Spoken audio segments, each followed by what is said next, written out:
신약개관 6번째 시간입니다. 먼저 기도하고 시작하겠습니다.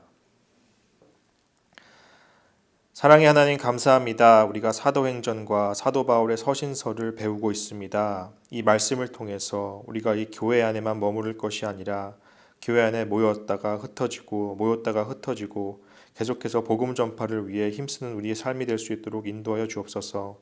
사도 바울이 복음을 위해서 달려가고 복음 전파를 위해서 희생했던 그런 삶을 우리도 따라갈 수 있도록 은혜를 내려 주옵소서. 예수님의 이름으로 기도합니다. 아멘. 네, 여러분 신약 성경 어떻게 잘 읽고 계십니까? 네, 지금쯤이라면 아마 사도행전을 넘어서 또 로마서를 지나서 고린도전서를 읽고 계실 것 같은데요. 혹시 이렇게 못 따라오셨다라면 우리가 지난 시간에 배운 여기 데살로니가 전후서와 갈라디아서, 고린도전서라도 꼭 읽으시고 또 오늘 배울 서신서들을 읽으시도록 하면 될 것 같습니다. 네, 우리가 시작하기 전에 먼저 말씀을 읽는 3단계가 있습니다. 첫 번째는 말씀의 문자를 그대로 그냥 읽는 것이고, 두 번째는 의미와 맥락을 읽는 것이고, 세 번째는 나에게 적용하는 것입니다. 예를 들면 사도행전 1장 8절을 예로 들자면 오직 성령이 너희에게 임하시면 너희가 권능을 받고, 이렇게 문자로 읽는 것이 첫 번째 단계이고요. 두 번째는 우리가 지난 시간에 배웠던 것처럼 그 사도행전 1장 8절이 성령 강림과 예루살렘을 지나서 온 유대와 사마리아를 지나서 땅 끝까지 이르는 이 사도행전의 구조를 가지고 있다라고 하는 사실을 배우는 겁니다. 이것이 두 번째 단계라고 할 수 있습니다. 그리고 세 번째는 이제 이 말씀이 나에게 어떻게 적용될 것인가. 내가 지금 성령을 받고 복음을 전해야 되는데 예루살렘에만 머물 것인가, 아니면 계속해서 머물 것이 아니라 온 유대와 사마리아와 내 주변의 땅끝까지 이르도록 내가 전하고 있나라는 것을 돌아보면서 그 말씀을 적용시킬 수 있습니다. 그러니까 신약 성경을 읽으면서 이렇게 지금 우리가 의미와 맥락을 배우고 있지만 이렇게 나에게 적용까지 시키면서 나의 말씀이 되도록 내 마음에 새겨지도록 우리 함께 그것을 위해서 기도하고 또 말씀을 배워나갔으면 좋겠습니다. 네, 시간에 우리가 데살로니가 전후서와 갈라디아서 또 고린도전서를 살펴봤습니다. 네, 지금 계속해서 바울이 2차 전도여행을 끝나고 3차 전도여행을 하고 있습니다. 그래서 에베소에 있는 상황입니다. 이 에베소는 소아시아의 중심이고 허브 도시라 그랬습니다. 그래서 사도 바울은 에베소에서 고린도전서를 기록하게 됩니다. 자, 이렇게 고린도전서를 보내고 나서 계속해서 고린도 교회는 문제가 있었습니다. 특별히 바울의 사도권을 인정하지 않는 문제가 있었습니다. 그래서 사도 바울은 에베소에서, 여기가 에베소인데요, 배를 타고 고린도 교회를 직접 방문하게 됩니다. 이 방문한 사건이 성경에는 구체적으로 기록되어 있지 않지만 그렇게 교회를 방문하고 문제 해결을 하지 못하고 다시 돌아옵니다. 그래서 근심에 빠져서 2차 편지를 보내게 됩니다. 이것이 고린도 후서 2장 4절에 나와 있는데 이것을 눈물로 쓴 편지라고 해서 디도편에 이 편지를 보내게 됩니다. 이 2차 편지는 고린도 후서가 아닙니다. 고린도 후서는 3차 편지입니다. 그래서 2차 편지를 보냈다는 사실은 우리가 고린도 후서 2장 4절을 통해서 알 수 있습니다. 그래서 이 바울이 어떻게 사도냐, 바울의 사도권을 인정하지 않는 고린도 교회에 사람들이 있었습니다. 여러분, 사도의 기준이 무엇입니까? 사도행전 1장 22절을 보면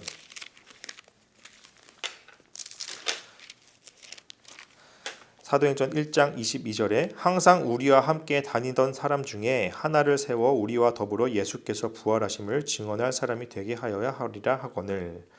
예수님의 공생애를 함께했던 사람, 이것이 바로 사도라고 기준을 잡고 있습니다. 그런데 사도 바울은 예수님의 공생애에 함께하지 않았습니다. 그래서 당시 고린도 교회에 있던 사람들이 바울은 정식 사도가 아니다, 정식 목사가 아니다, 정식 신학교를 졸업한 사람이 아니다, 이렇게 바울의 사도권을 갖고 걸고 넘어졌다는 것입니다. 그래서 바울은 그것이 너무 속상해서 2차 편지를 보내고 그렇게 2차 편지에 대한 응답을, 디도를 기다리고 있던 상황이었습니다.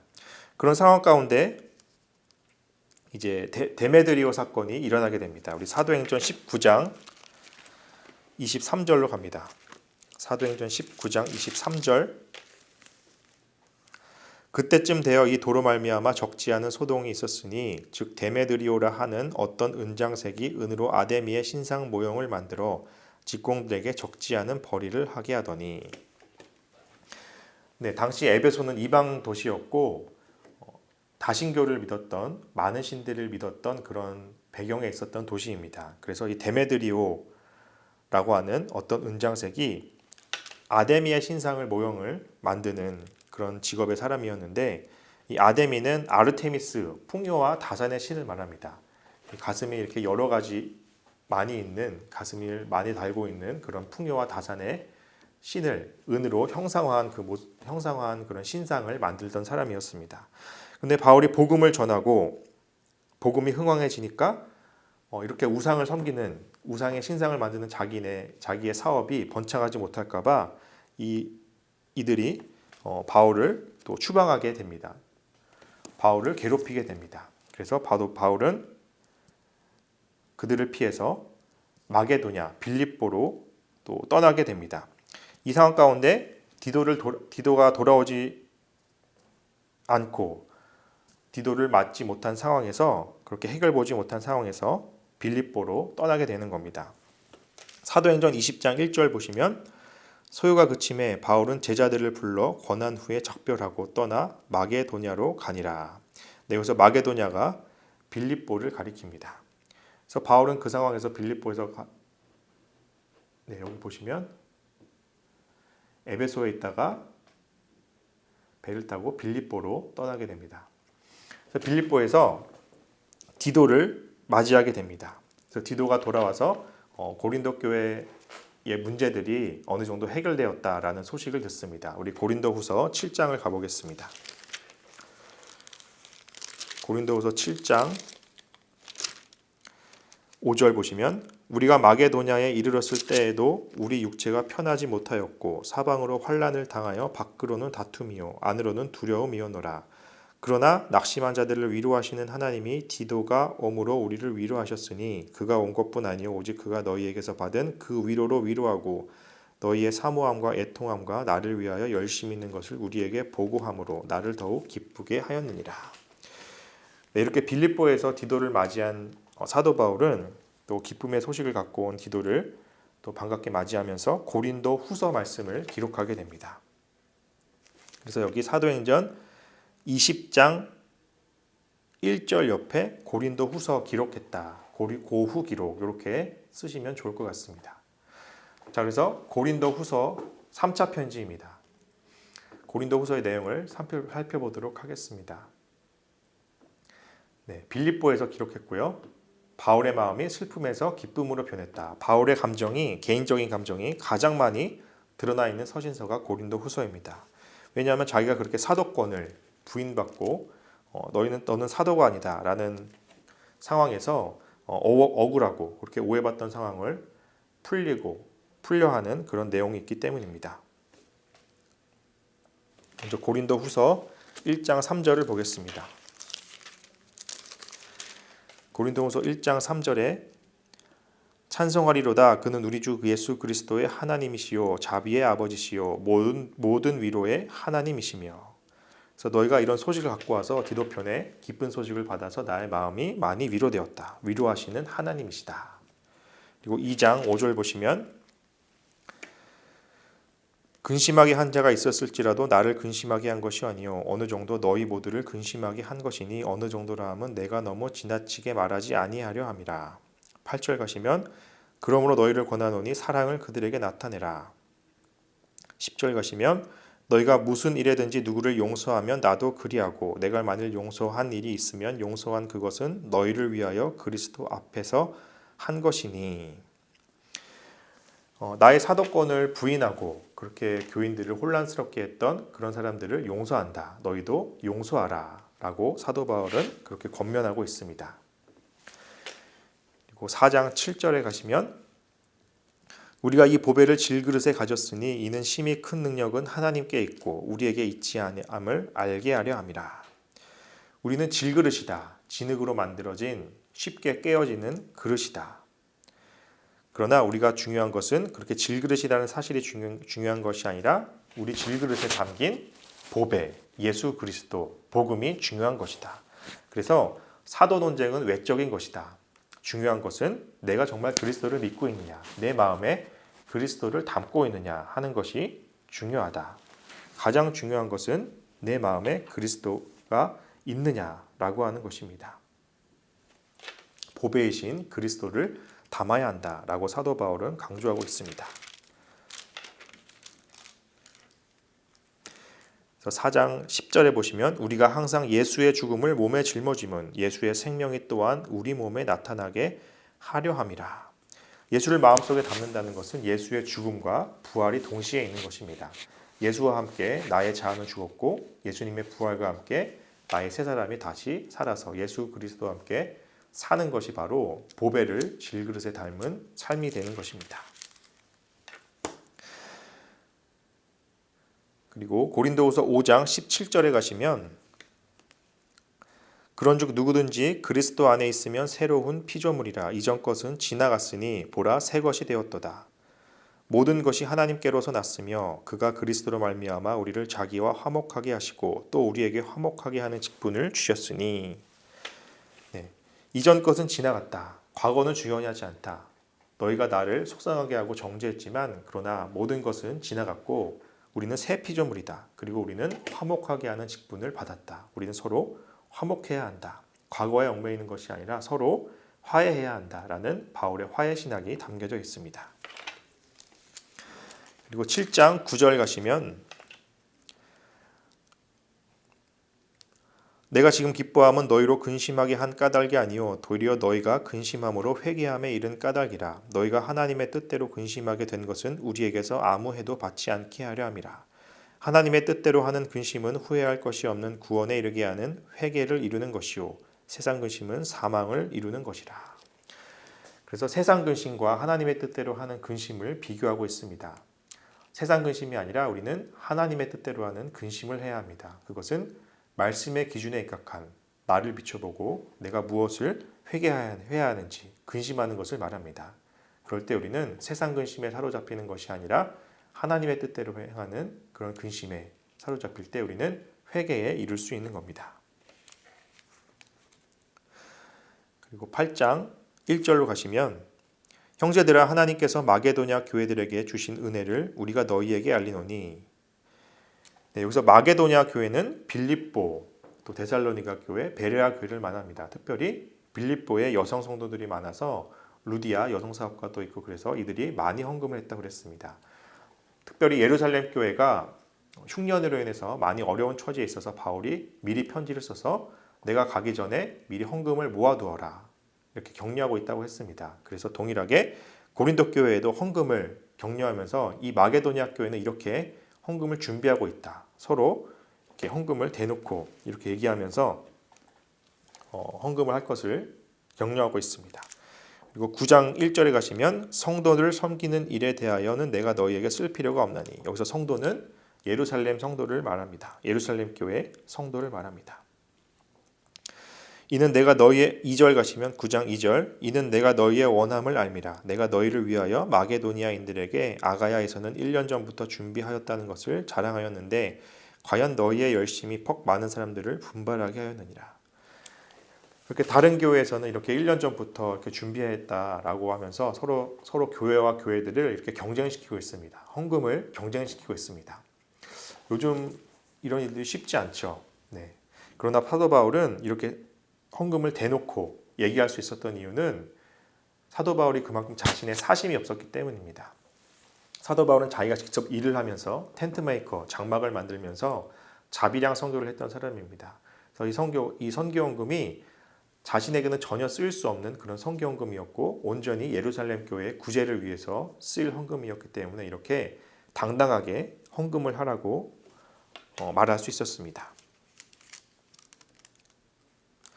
그래서 9장 5절 가시면 그러므로 내가 이 형제들로 먼저 너희에게 가서 너희가 전에 약속한 연보를 미리 준비하게 하도록 권면하는 것이 필요한 줄로 생각하였노니 이렇게 준비하여야 참 연보답고 억지가 아니니라.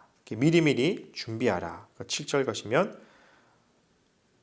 각각 마음에 그 정한 대로 할 것이요 인색함으로나 억지로 하지 말지니 하나님은 즐겨내는 자를 사랑하시느니라.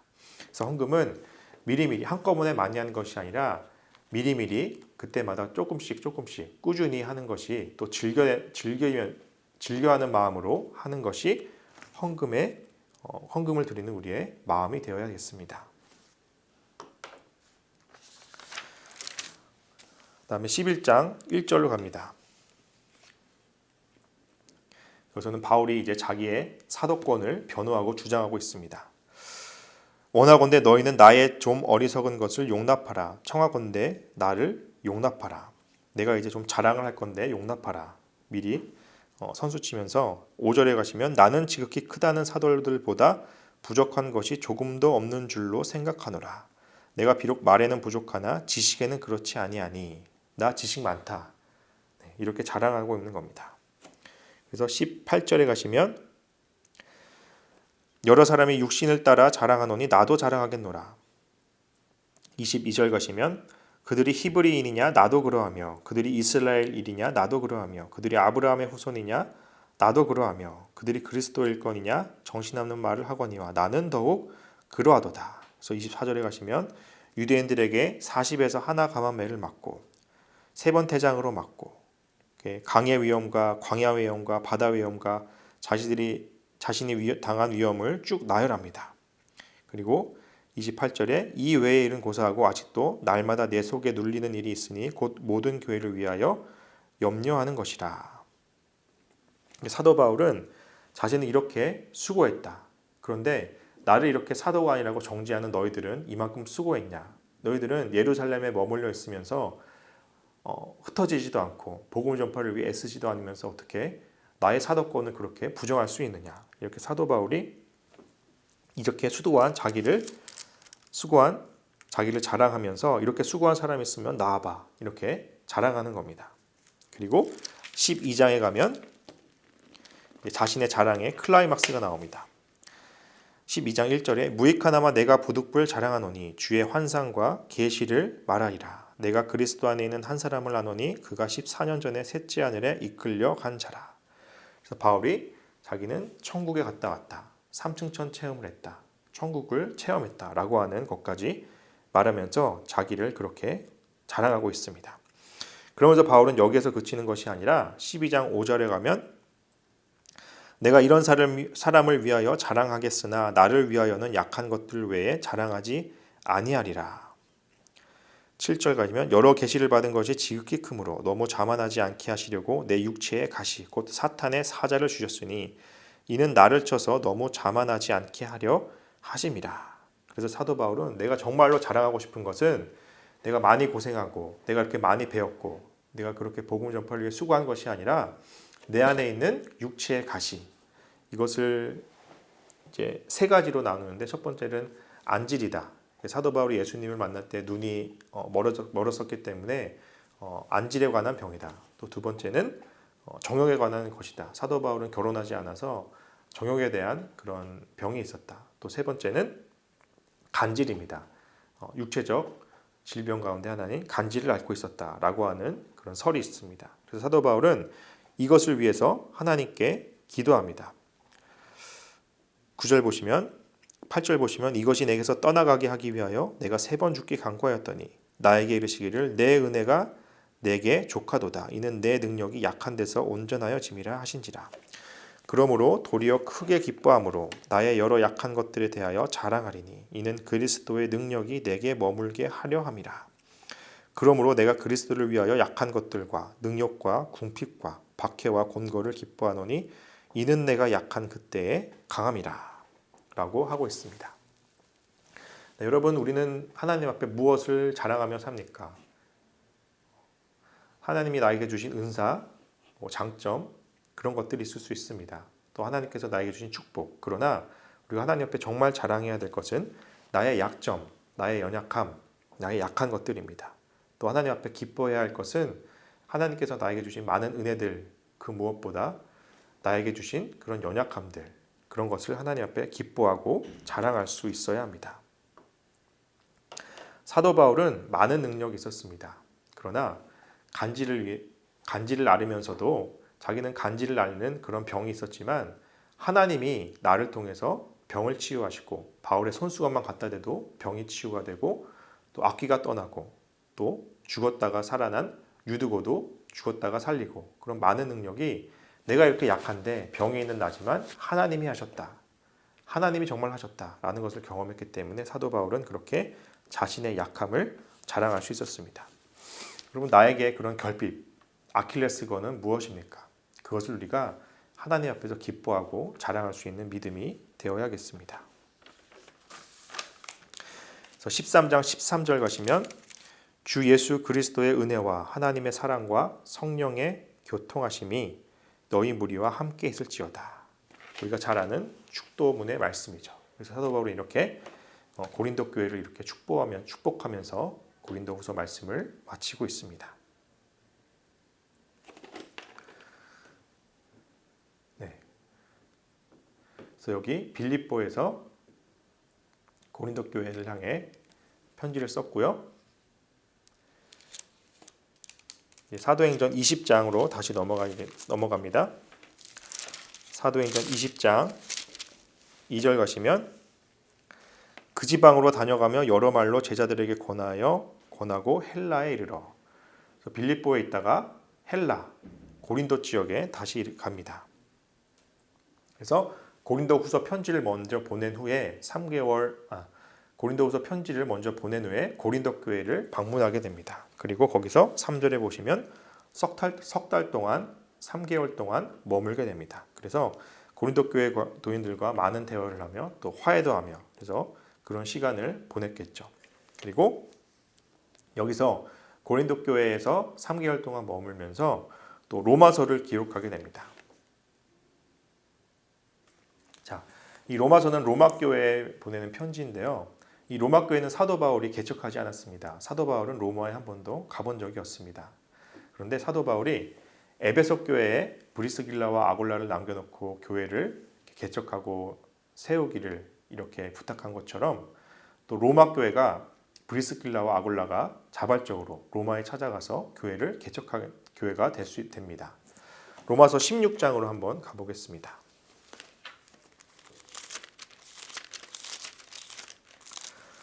로마서 16장 3절 가시면 너희는 그리스도 예수 안에서 나의 동역자들인 브리스가와 아굴라에게 문안하라. 그들은 내 목숨을 위하여 자기들의 목까지도 내놓았나니 나뿐 아니라 이방인의 모든 교회도 그들에게 감사하느니라. 이렇게 브리스길라와 아굴라는 사도행전 복음 전파에 있어서 가장 중요한 역할을 했습니다. 어찌 보면 브리스길라와 아굴라의 행전이 성경에 기록되지 않는 것을 좀 의아하게 생각할 수 있을 정도로 그렇게 많은 일을 한 사람입니다. 사도 바울은 이렇게 브리스길라와 아굴라가 개척한 로마 교회를 위해서 부탁하는 것이 있는데 바로 자기가 이제 로마 교회를 지나서 스페인으로 가는데 지금 사도 바울이 여기 고린도에 있고요. 로마가 여기 있고요. 이제 나중에 로마를 지나서 여기 스페인, 서바나 저 서쪽까지 가서 선교를 할 거다. 그런데 로마 교회가 후원 교회가 되어달라. 안디옥 교회가 선교 여행의 베이스 캠프 후원 교회가 돼 주었던 것 같이 로마 교회가 그렇게 후원 교회가 되어 줄 것을 부탁합니다. 우리 로마서 15장 22절에 가시면 그러므로 또한 내가 너희에게 가려 하던 것이 여러 번 막혔더니 이제는 이 지방에 일할 곳이 없고 또 여러 해 전부터 언제든지 서바나로 갈 때에 너희에게 가기를 바라고 있었으니 이는 지나간 길에 너희를 보고 먼저 너희와 사귐으로 얼마간 기쁨을 가진 후에 너희가 그리로 보내주기를 바람이라. 이렇게 로마 교회에 부탁하는 내용이 로마서에 담겨져 있습니다.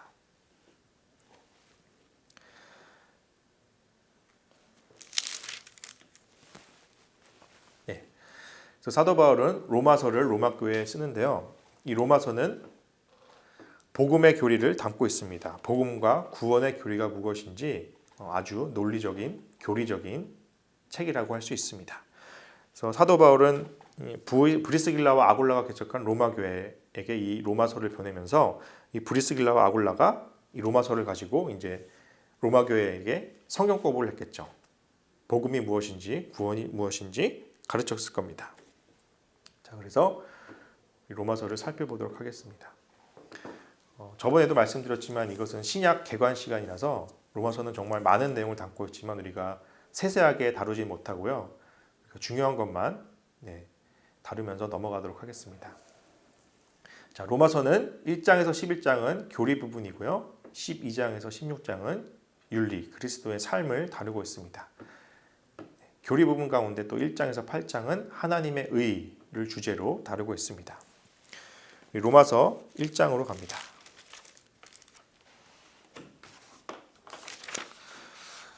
로마서 1장 16절 내가 복음을 부끄러워하지 아니하노니 이 복음은 모든 믿는 자에게 구원을 주시는 하나님의 능력이 됨이라.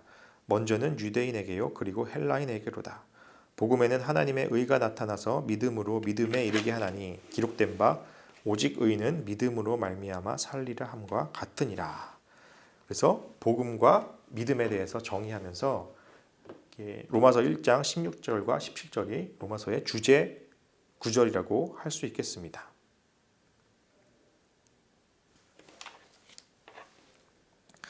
그리고 3장 21절로 갑니다. 로마서 3장 21절 이제는 율법 외에 하나님의 한 의가 나타났으니 율법과 선지자들에게 증거를 받은 것이라. 그 하나님의 의는 바로 예수 그리스도이다. 또 로마서 5장 7절로 가시면 의인을 위하여 죽는 자가 쉽지 않고 선인을 위하여 용감히 죽는 자가 혹 있거니와 우리가 아직 죄인 되었을 때에 그리스도께서 우리를 위하여 죽으심으로 하나님께서 우리에 대한 자기의 사랑을 확증하셨느니라. 그렇게 예수 그리스도께서 죽으심으로 우리를 자유케 하셨다. 자기의 사랑을 확증하셨다라고 말씀합니다.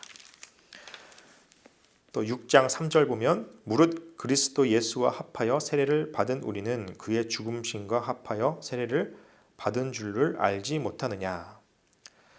5절 가시면 만일 우리가 그의 죽으심과 같은 모양으로 연합한 자가 되었으면 또한 그의 부활과 같은 모양으로 연합한 자도 되리라. 그래서 우리 세례는 죽음과 부활을 동시에 나타냅니다. 내가 그리스도를 믿음으로 내 옛자가 죽은 것이고 또 그리스도를 믿음으로 내 안에 그리스도께서 부활하신 예수님께서 사는 것이다 라고 말씀하고 있습니다. 그리고 8장 가시면 8장 1절 그러므로 이제 그리스도 예수 안에 있는 자에게는 결코 정죄함이 없나니 이는 그리스도 예수 안에 있는 생명의 성령의 법이 죄와 사망의 법에서 너를 해방하였습니다. 그래서 이 로마서 8장은 로마서 가운데 가장 중심이 되는 장이다라고 할 수도 있는데요. 우리가 죄와 사망의 법에서 해방되어서 생명의 성령의 법 안에 있다라고 하는 것을 선포하고 있습니다.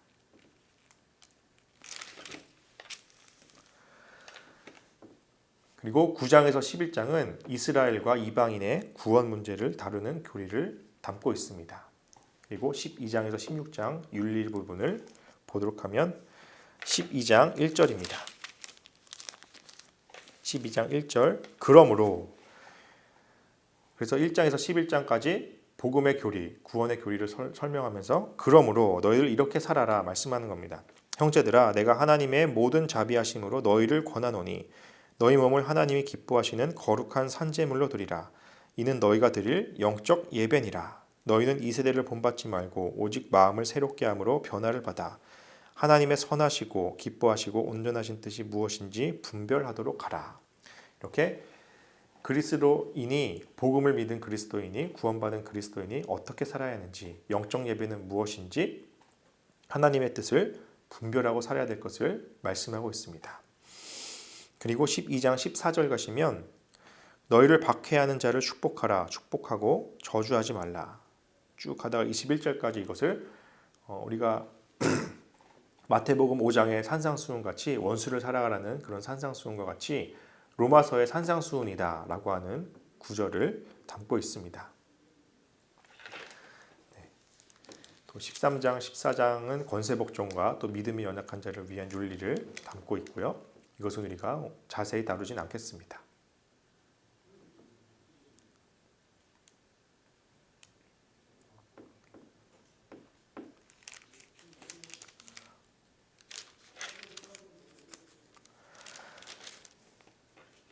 네, 이 로마서는 서신저 중에 가장 양이 많습니다. 그래서 우리가 성경을 살펴보면은 성경 배열에 사도행전 끝나고 로마서가 가장 먼저 있잖아요.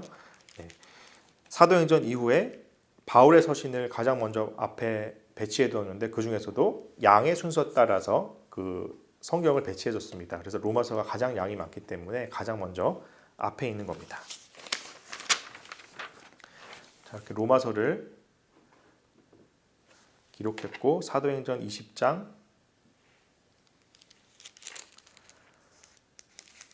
3절로 갑니다. 사도행전 20장 3절.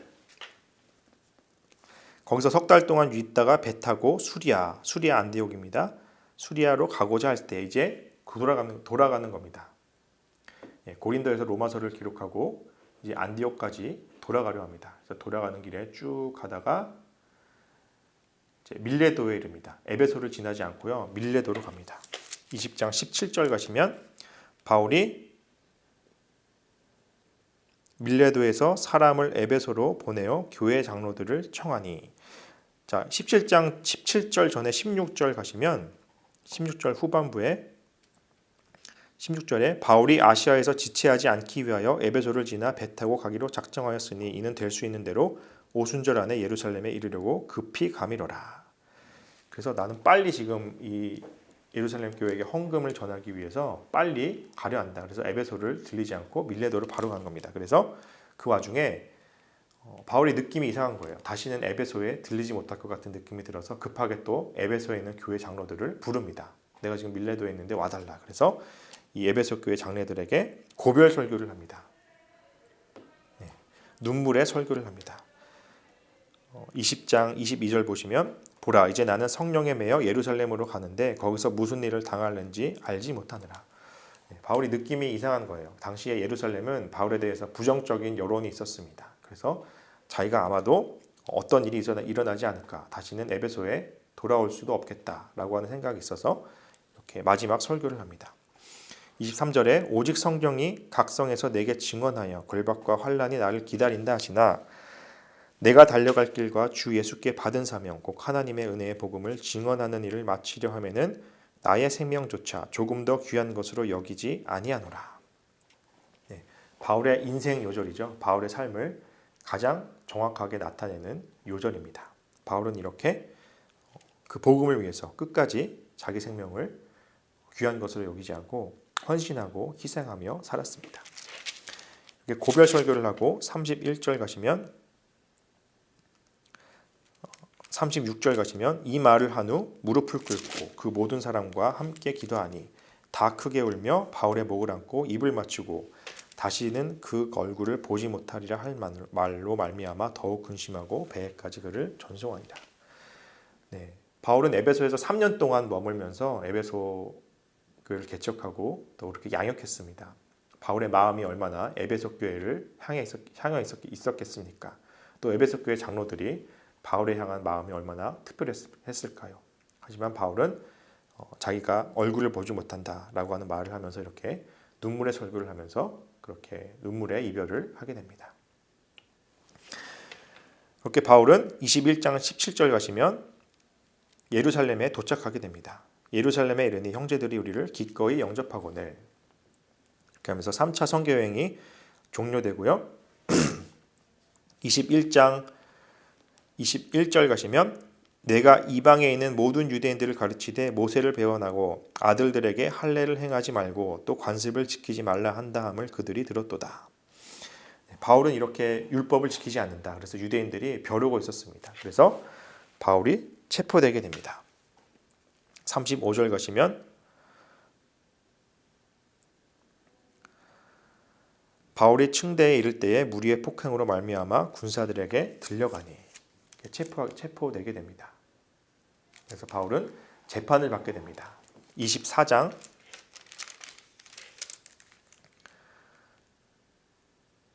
24장 전에 우리가 22장 3절 보시면 22장 3절 나는 유대인으로 길리기아 다소에서 났고 이렇게 체포된 바울이 자신의 변명을 합니다.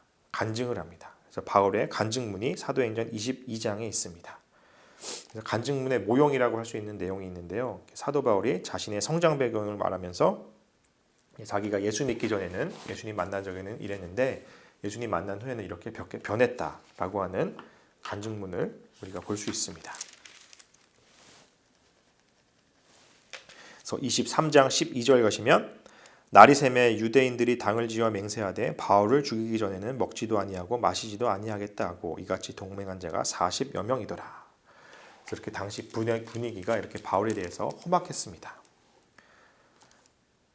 그래서 바울은 재판에 넘겨지게 되고 당시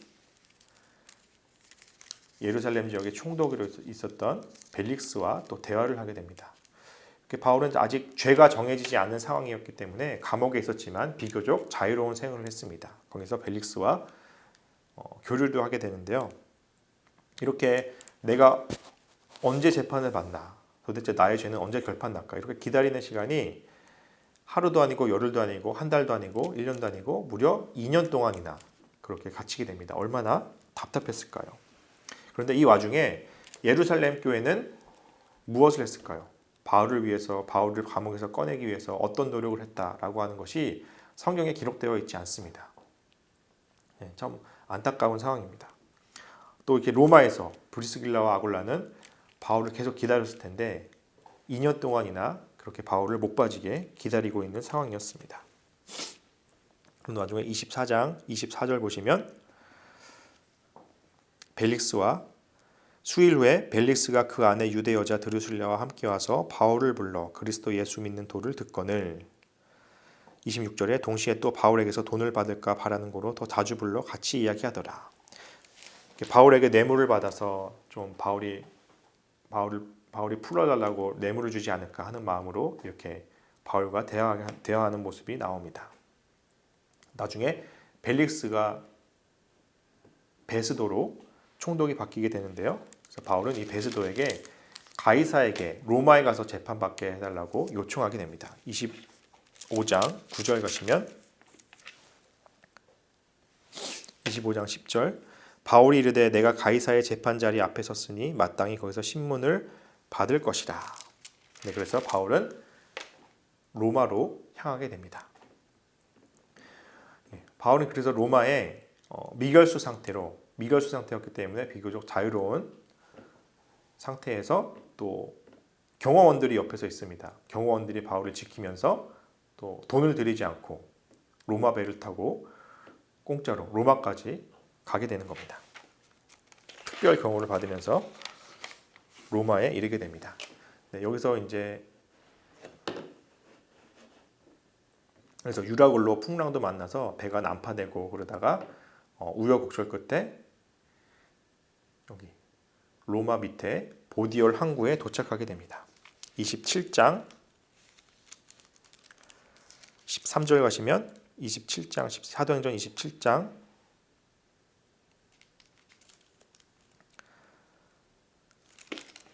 28장 13절입니다. 사도행전 28장 13절 거기서 둘러가서 레기온에 이르러 하루를 지낸 후 남풍이 일어나므로 이튿날 보디올에 이르러 거기서 형제들을 만나 그들의 청함을 받아 이리를 함께 머무니라. 그래서 우리는 이와 같이 로마로 가니라. 그래서 형제들은 브리스길라와 아굴라겠죠. 네, 그래서 여기서 브리스길라와 아굴라가 배웅을 나오고 이들과 함께 로마로 가게 됩니다. 그리고 28장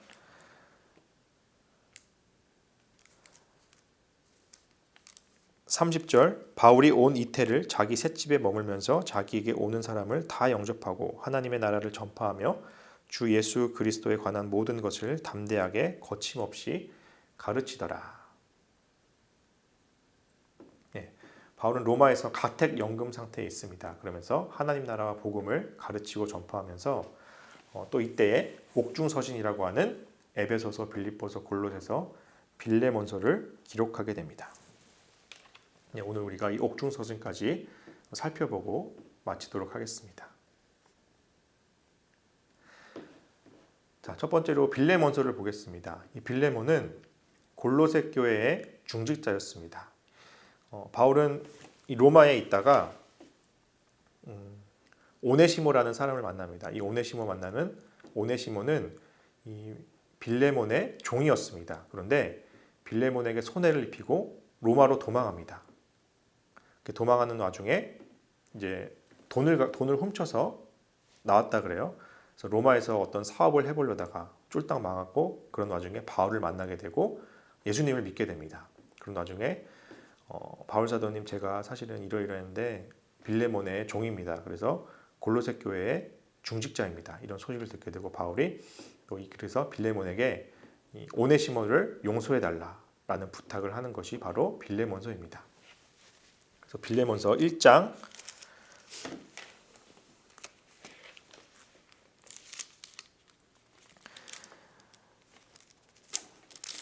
9절입니다. 빌레몬서 1장 9절 1장 10절 갇힌 중에서 낳은 아들 오네시모를 위하여 내게 간구하노라. 오네시모를 부탁하면서 1장 18절 가시면 그가 만일 내게 불의를 하였거나 내게 빚진 것이 있으면 그것을 내 앞으로 계산하라. 이렇게 하면서 오네시모를 받아들여 달라 부탁합니다. 그래서 오네시모를 이 골로새 교회에 다시 돌려보냅니다. 근데 오네시모 혼자 가기가 너무 두려워했을 거니까 두기고를 딸려보내서 함께 편지를 전달하는데 이때 골로새서와 에베소서도 같이 써서 보냅니다. 왜냐하면 이 골로새 교회는 사실 사도 바울이 개척한 교회가 아니에요. 그래서 골로새 교회에게 편지를 쓰고 싶었고 또 그 근처에 에베소 교회가 있었기 때문에 지도를 보시면 여기 로마죠. 로마에서 여기 에베소 옆에 골로새입니다.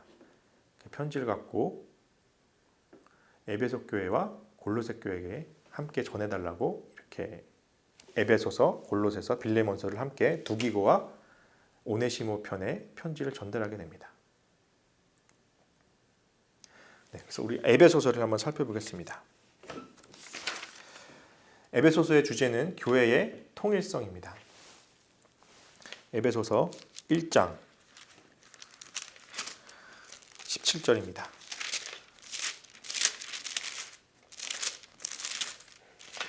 에베소는 아까도 말씀드렸지만 바울이 3년 동안 가장 많이 오랜 기간 머물면서 그렇게 마음을 다했던 교회입니다. 그리고 눈물로 고별 설교를 하고 작별까지 했던 마음이 특심이 있는 그런 교회였습니다. 1장 17절 보시면 우리 주 예수 그리스도의 하나님 영광의 아버지께서 지혜와 계시의 영을 너희에게 주사 하나님을 알게 하시고 너희 마음의 눈을 밝히사 그의 부르심의 소망이 무엇이며 이렇게 지혜와 계시의 영을 주고 마음의 눈을 밝히게 해달라고 바울이 특별히 에베소 교인들을 위해서 기도하고 있습니다. 여러분 우리가 기도할 때 가장 중요한 기도 제목은 바로 이겁니다. 하나님 우리에게 지혜와 계시의 영을 주셔서 하나님을 알게 하시고 예수님을 더욱더 경험케 하옵소서. 그리고 우리의 마음의 눈을 밝혀서 영안의 눈을 열리게 하셔서 우리가 하나님을 믿음의 눈으로 바라볼 수 있도록 하게 하소서라고 기도할 수 있어야 합니다. 2장 13절입니다. 2장 13절 이제는 전에 멀리 있던 너희가 그리스도 예수 안에서 그리스도의 피로 가까워졌느니라. 그는 우리의 화평이신지라. 둘로 하나를 만드사 원수된 것 곧 중간에 막힌 담을 자기 육체로 허시고 법조문으로 된 계명의 율법을 폐하셨으니 이는 이 둘로 자기 안에서 한 세 사람을 지어 화평하게 하시고 또 십자가로 이 둘을 한 몸으로 하나님과 화목하게 하려 하심이라. 원수된 것을 십자가로 소멸하시고 하나님으로 인해서 우리는 화평케 됐다. 막힌 담이 헐어졌다라고 말씀합니다. 당시 에베소 교회는 유대인과 이방인들 사이에 좀 막힌 담이 있었습니다. 그래서 사도 바울은 그런 것이 무슨 상관이냐. 그리스도는 막힌 담을 허셨다. 우리는 서로 화평하고 화목해야 한다라고 말하고 있습니다. 4장 2절 가시면 모든 겸손과 온유로 하고 오래 참음으로 사랑 가운데서 서로 용납하고 평안에 매는 줄로 성령이 하나 되게 하신 것을 힘써 지키라. 그렇게 하나를 이루어라. 성령 안에서 평안으로 하나가 되어라. 그렇게 말씀하고 있습니다. 또 5장에는 그리스도인의 삶과 가정을 다루고 있고 6장에는 또 하나님의 전신갑주를 다루고 있습니다. 6장 17절 보시면 구원의 투구와 성령의 검 곧 하나님의 말씀을 가지라. 여기에 보면 하나님의 전신갑 중 6가지의 무기가 나옵니다. 이 중에 유일한 공격력 무기는 하나님의 말씀입니다. 나머지 5개는 뭐 방패, 뭐 허리띠, 신발 이렇게 수비하는 그런 무기인데 오로지 공격 무기는 하나님의 말씀 하나만 있습니다. 그래서 우리가 하나님의 말씀을 갖고 있어야 내 안에 하나님의 말씀을 취하고 내 안에 하나님의 말씀이 많이 담겨져 있어야 우리가 사탄과의 싸움에서 승리할 수 있습니다. 말씀으로 공격하면서 승리할 수 있습니다. 이렇게 에베소서를 썼고요. 골로새서는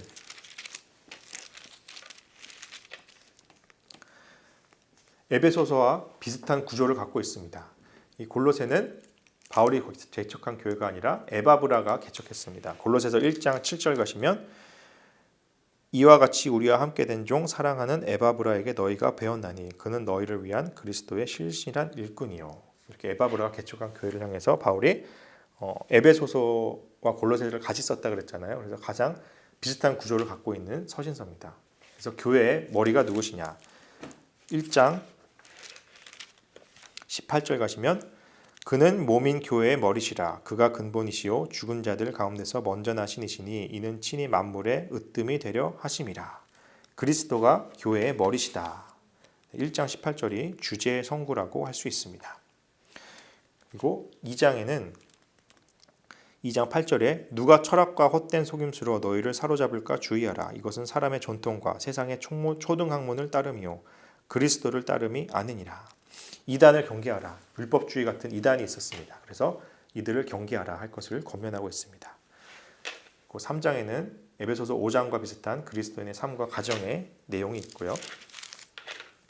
그리고 문안 인사로 마무리하고 있습니다. 그리고 빌립보서입니다. 이 빌립보서는 기쁨의 서신이라고 할 수 있습니다. 사도 바울이 감옥에 있을 때에 유일하게 면회를 온 교회가 있습니다. 그것이 바로 빌립보 교회입니다. 빌립보 교회는 여성 사업가인 루디아가 있었고 여성 성도들이 많이 있었다 그랬습니다. 그래서 바울을 많이 후원하고 바울을 위해서 마음을 아끼지 않았던 교회입니다. 그래서 유일하게 바울에게 면회를 보낸 그런 교회입니다. 빌립보서 4장으로 갑니다. 빌립보서 4장 15절 빌립보 사람들아 너희도 알거니와 복음의 시초에 내가 마게도냐를 떠날 때에 주고받는 내 일에 참여한 교회가 너희 외에 아무도 없었느니라. 아무도 우리 날 찾아오지 않았는데 빌립보 교회 너희만 유일하게 나를 찾아왔다. 데살로니가 교회에 있을 때에도 너희가 한 번뿐 아니라 2번이나 나의 쓸 것을 보내었도다. 내가 선물을 구함이 아니요 오직 너희에게 유익하도록 풍성한 열매를 구함이라. 내게는 모든 것이 있고 또 풍부한지라 에바브로디도 편에 너희가 준 것을 받음으로 내가 풍족하니 이는 받으실 만한 향기로운 제물이요 하나님을 기쁘시게 한 것이라. 그래서 에바브로디도 편에 바울에게 쓸 용품들 돈이라든지 그런 것을 보냈습니다. 그리고 이 에바브로디도가 이제 빌립보 교회로 돌아가는 길에 바울이 이 빌립보서를 써서 편지를 보낸 겁니다.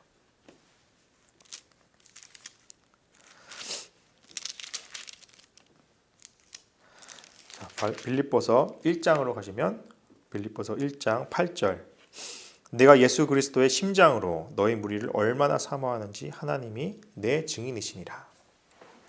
빌립보 교회가 자기를 위해서 이렇게 헌신하고 또 면회까지 오니까 바울은 예수 그리스도의 심장으로 정말 너희를 사모한다 이렇게 마음을 표현하고 있습니다. 그리고 1장 17절 가시면 그들은 나의 매임에 괴로움을 더하게 할 줄로 생각하여 순수하지 못하게 다툼으로 그리스도를 전파하느니라. 바울이 지금 감옥에 있는데 그리스도를 전하는 게 무슨 소용이냐. 그래서 빌립보 교회를 공격하는 사람들이 있었던 것 같습니다. 그러나 바울은 그럼에도 불구하고 복음은 전파되니 18절 가시면 그러면 무엇이냐 거칠애로 하나 참으로 하나 무슨 방도로든지 하든지 전파되는 것은 그리스도니 이로써 나는 기뻐하고 또한 기뻐하리라 라고 이렇게 그리스도가 전파되는 것이 중요하다라고 말씀하고 있습니다. 그래서 이 빌립보서가 기쁨의 서신이라고 하는데 감옥에 있던 바울이 환경에 상관없이 나는 기쁘다 너희도 기뻐하라 라고 하는 것을 주제로 담고 있는 겁니다. 2장 5절 가시면 너희 안에 이 마음을 품으라 곧 그리스도 예수의 마음이니 그리스도 예수의 마음을 품으라. 그래서 그리스도 찬송가라고 하는데 2장 5절에서 11절까지 우리가 잘 아는 구절이고 또 교인들은 이 구절을 그리스도의 찬송가로 해서 찬양을 불렀다고 합니다. 예수님께서 자기를 비어 종의 형체를 가시사 죽기까지 복종하셔서 그렇게 내려오셨다라고 하는 겁니다. 12절 가시면 그러므로 나의 사랑하는 자들아 너희가 나 있을 때뿐만 아니라 더욱 지금 나 없을 때에도 항상 복종하여 두렵고 떨림으로 너희 구원을 이루라 라고 말씀합니다. 여러분 구원은 받은 겁니다. 하지만 동시에 구원을 이루어 나가야 하는 겁니다. 우리는 예수 그리스도를 믿음으로 의롭다 칭함을 받았습니다. 그러나 동시에 우리는 구원을 이루어 나가는 성화의 과정 가운데 있습니다. 우리의 구원은 끝이 난 것이 아닙니다. 우리는 계속해서 이 땅에 살면서 구원을 이루어 나가는 삶에 힘써야 합니다. 그리고 3장 12절에 가시면 내가 이미 얻었다 함도 아니요 온전히 이루었다 함도 아니라 오직 내가 그리스도 예수께 잡힌 바 된 그것을 잡으려고 달려가노라. 내가 감옥에 있지만 나는 아직까지 그 표대를 향해서 목적인 그리스도를 향해서 달려간다. 바울은 아직까지 그 스페인으로 가고자 하는 그런 목표가 있었던 것 같아요. 그리고 4장 4절 가시면 주 안에서 항상 기뻐하라. 내가 다시 말하노니 기뻐하라. 6절에 아무것도 염려하지 말고 다만 모든 일에 기도와 간구로 너희 구할 것을 감사함으로 하나님께 아뢰라. 이렇게 기뻐하고 감사함으로 하나님께 기도하라 라고 바울은 권면하고 있습니다. 이렇게 해서 오늘까지 사도행전 28장과 사도행전 중간에 바울이 쓴 서신서들을 모두 살펴봤습니다. 사도 바울은 2차 여행 중에 고린도에서 데살로니가 전후서와 갈라디아서를 기록했고 또 3차 여행 중에 에베소에서 고린도전서를 기록하고 또 빌립보에서 고린도후서를 또 고린도에서 로마서를 또 나중에 로마 감옥에서 옥중서신인 에베소서, 빌립보서, 골로새서, 빌레몬서를 기록했습니다. 이 서신서가 기록된 순서를 잘 기억하시고 이 성경책 옆에 이 서신서를 기록했다라고 하는 것을 쓰시면 좋을 것 같습니다. 그리고 여러분들 성경을 신약통독이 목표라고 했는데 아직 잘 따라오지 못하신 분들은 오늘 요 서신서라도 다음 주까지 꼭 읽으시면 좋을 것 같습니다. 그럼 오늘은 여기서 마치도록 하겠습니다. 수고하셨습니다.